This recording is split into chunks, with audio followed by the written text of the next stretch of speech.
Place maintenant à notre chronique du samedi. Retour sur info, on revient sur les émeutes qui ont éclaté en Tunisie.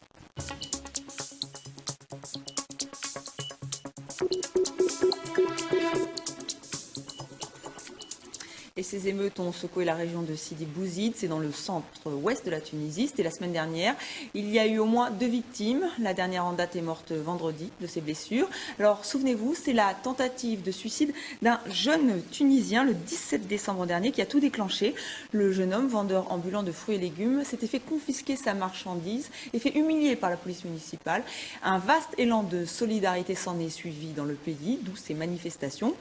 Avec nous sur ce plateau, Céline Benassem. Alors vous êtes le fondateur du mouvement Birsa, un mouvement citoyen, un mouvement d'opposition aussi. On peut dire ça comme ça? Birsa, c'est un mouvement citoyen. C'est un mouvement citoyen parce que en Tunisie, on nous a expliqué que la politique, c'était des gouvernants qui prenaient les décisions et des gouvernés qui prenaient acte de ces décisions. Un petit peu comme si on nous expliquait qu'il y avait un berger et qu'il y avait des moutons. Et sauf que nous, on considère que nous ne sommes pas des moutons, mais des citoyens, et que nous pouvons collectivement décider de ce qu'on veut faire pour notre pays, ou décider de la manière dont on veut que notre pays progresse. Et c'est pour ça que ce mouvement est un mouvement citoyen. Vous, ce sont des Tunisiens de la diaspora, mais aussi de Tunisie? Ce sont des Tunisiens qui sont partout, en Tunisie et dans les 4 coins de la Tunisie, mais aussi à l'étranger, en France, en Angleterre, aux États-Unis, un petit peu partout. Et donc voilà pourquoi vous êtes sur ce plateau. Donc pour commenter avec nous donc, ces manifestations, on aimerait beaucoup avoir votre point de vue. Déjà, qu'il y ait des manifestations en Tunisie, c'est rare. Et là, il y avait vraiment une dimension politique. Ça vous a surpris? Nous sommes révoltés. Nous sommes révoltés par l'état de délabrement des structures politiques, économiques et sociales dans le pays.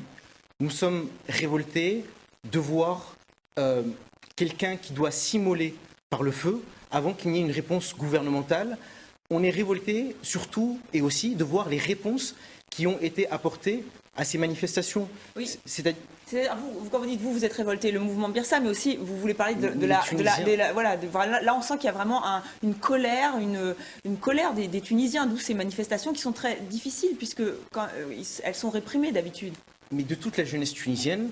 Et elle continue à être réprimée. Oui, elle continue. C'est-à-dire qu'après ces manifestations, la seule réponse qui a été apportée par le gouvernement, c'est un tout petit peu d'argent mis sur la table, comme si on pouvait racheter la dignité des gens et leurs aspirations à des conditions de vie décentes par un chèque. Et il y a eu aussi une répression par la matraque. C'est-à-dire que ce qu'on a compris du discours du président Ben Ali, c'est le prochain qui se suicide, je le tue. Mais le président Ben Ali, qui a vraiment pris en compte ces manifestations, vous pensez qu'il est inquiet puisqu'il est intervenu à la télévision, il a reçu les familles des victimes. Il y a une inquiétude, il sent que son pouvoir peut se fissurer? Alors, je ne suis pas à la place du président Ben Ali, mais j'ose penser qu'il n'est pas inquiet. Parce que, en bon politicien qu'il est, il serait inquiet s'il y avait une véritable force politique qui pourrait canaliser ce mouvement, le catalyser et porter les revendications du peuple pour aboutir à un renversement politique. Parce que là, ce sont des manifestations spontanées. Personne, selon vous, n'est derrière ces manifestations où il y a eu quand même les partis d'opposition qui ont participé. Il faut remercier les partis d'opposition, les membres de Birsa qui ont aussi manifesté sur le terrain et un petit peu partout, en Tunisie et ailleurs. Les partis d'opposition et certains syndicats ont été là, ont été présents. Mais il y a une différence entre sortir et manifester et entre avoir la force nécessaire, suffisante, pour conduire un peuple au pouvoir. Donc vous pensez que ça ne va rien donner? Pour l'instant, non. Et si vous me permettez de préciser ma pensée, ce qui manque fondamentalement en Tunisie, ce qu'on n'a pas, c'est un contrat social.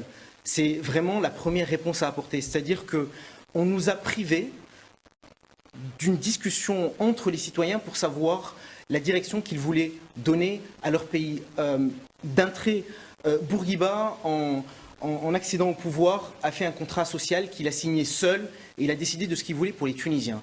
Ben Ali, en arrivant également au pouvoir, a signé une charte avec des mouvements d'opposition ou des prétendus leaders de l'opposition qui ont décidé à la place du peuple. Jamais le peuple ne s'est réuni pour décider de ce qu'il voulait. Et c'est absolument... Vous espérez changer les choses avec ce mouvement Birsa. Merci, absolument. Merci beaucoup Céline Benassem d'avoir participé à ce premier retour sur info de l'année.